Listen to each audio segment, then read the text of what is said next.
The patch job. This is how history works. It is omniscient. Everyone trusts history. Think about it. When we read history books, nobody ever asks, "How did you find this out if it happened before you were born?" History is unimpeachable, sublime. It is my job. I can tell you things that nobody could possibly know because I am the recorder. I found out everything in time, but I'm abbreviating, cutting out the shit. You have to trust me. This is history. You know what I mean. Why wouldn't you trust me? I admitted everything. Think of how embarrassing these truths are to me. Most of what I found out came to me much later, after the end of the world, when Robbie and I would go out on cigarette runs. You will see. I did the work of history, what I'm supposed to do. I found clues and artifacts everywhere, put them together, and I found out exactly what happened. This is why you can trust me. I couldn't begin to explain why things happened. Why isn't my job. I would love to talk to Chris Zerba or even my own father. They might know. They could tell me why I am the way I am. All I can do is keep my lists of what happened. That's what I do. And that was our day. You know what I mean.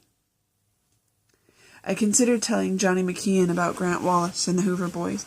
It scared me to imagine what could possibly happen. Nothing good might come of it. I thought Shan would ask why Robbie and I didn't say anything to her when we left Grasshopper Jungle. She would know something was wrong with me. I would spill my guts. Spilling my guts is how history gets recorded. Shan would find this shit out. When I thought about bad things happening between me and Robbie and Shan, I could feel my balls shriveling up inside my body. That's the truth. History lesson for the day. My balls are barometers to emotional storms. So I helped Johnny McKeon measure the wall at the spot the Hoover boys dug through so they could get inside the back room. I held the zero end of the measure, and Johnny pulled out the tape and called off the numbers to me, which I recorded in pencil on my pad of paper, like cave painters in France. "What kind of crazy stuff?" I asked. I suppose I'd been having an imaginary conversation in my head. Johnny said, "What?" I mean, what kind of crazy stuff came from the boxes from MI after they closed down? Oh, Johnny made another mark on the wall. I can't believe they actually knocked out a stud just to get some cheap gin. It was mostly things from experiments they were doing, I guess, from my brother's storage unit. It was a bunch of junk of his I inherited, I guess, but never looked at it until the place got all packed up. To be honest, I didn't know what to do with the stuff. There was so much of it. I threw some away. I put stuff in the office. I even put some of it on the roof. I don't know what I was thinking. But it was my brother's, go figure. So, Oh, I said. Like experiments? Do you think I could see them sometime? I felt like asking Johnny McKeon how the little boy with two heads was getting on. Johnny shrugged. Maybe sometime, Austin. It's kind of, morbid stuff, if you ask me. Sounds like it could be cool, I said. Bleh, Johnny said. We measured. Johnny recited numbers and items like half-inch plywood, studs, drywall mud, and tape, and shit like that. It sounded incredibly manly. My balls felt bigger just writing that shit down. I printed in uppercase. It was manly. "Hey, Johnny," I said. "Tonight, I'd like to take Shan out for dinner and a movie. Maybe to Waterloo. Would that be okay?"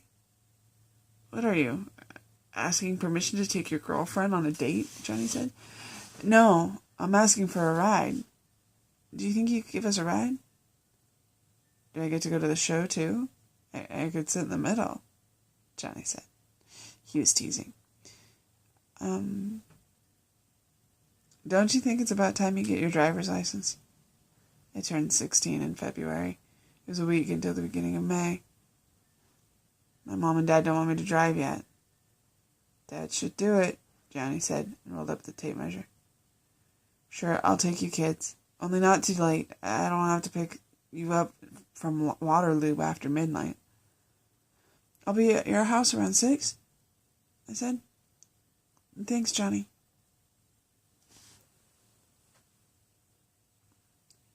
Say please.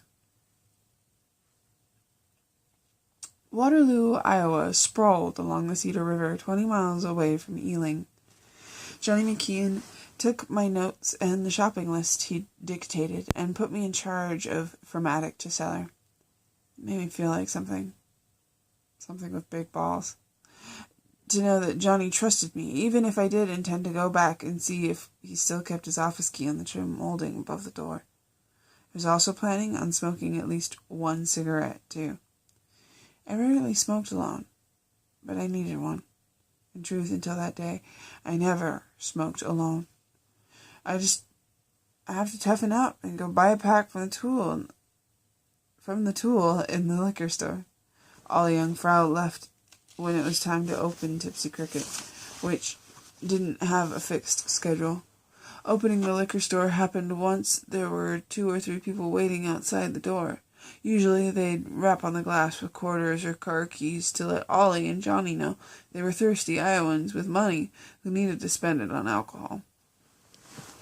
The second-hand store, as always, smelled like insecticide, condoms, and despair, with a little sweet hint of unanswered prayers, formaldehyde, cardboard box donuts, and chicory, all mixed in. I waited a few minutes just to be sure Johnny wouldn't double back after something he'd forgotten. Then I slipped through the back room to the pale green linoleum and fluorescent lights of the Tipsy Cricket liquors. I made plenty of noise tracking my way through the back room. I did not want to startle Ollie Jungfrau or catch him looking at computer porn or masturbating behind the counter. Making noise was the polite thing to do. Scared to be alone, Dynamo? Ollie grinned at me sympathetically when he saw my intentionally clumsy entrance near the beer cooler in the back. No, I said, with efficient curtness. I was all business and could not waste time. I did not want to let Johnny down. Ollie Jungfrau played games on a laptop computer tapped into the wireless network from Johnny's office. He played all day long while he sat behind the counter at Tipsy Cricket. I did not see the allure of that particular pastime. But for a guy like Ollie, having his ego sucked into the fantasy of being a muscular soldier in tight clothing, trapped aboard a space station infested by aliens, was preferable to rooting his identity in the here and now. Ollie Jungfrau killed thousands of aliens anyway. It made him horny. By the way, Ollie said, I looked up photoluminescent on the computer. It means glow in the dark. Okay, I agreed. That's stupid, Ollie decided. Ollie Jungfrau never took his eyes from his laptop screen while he said shit like that. The thing on Ollie's screen howled in pain. Its leg came off. Ollie laughed and put his game on pause. He was sweating. I came over to buy some cigarettes, I said. For whom? Ollie asked. Me. I think it's I. Me. What would your parents say? That was a pointless question, I thought. Why would Ollie Jungfrau ever want to insinuate himself into a conversation between me and my parents regarding cigarettes? I said, they would tell I to say please.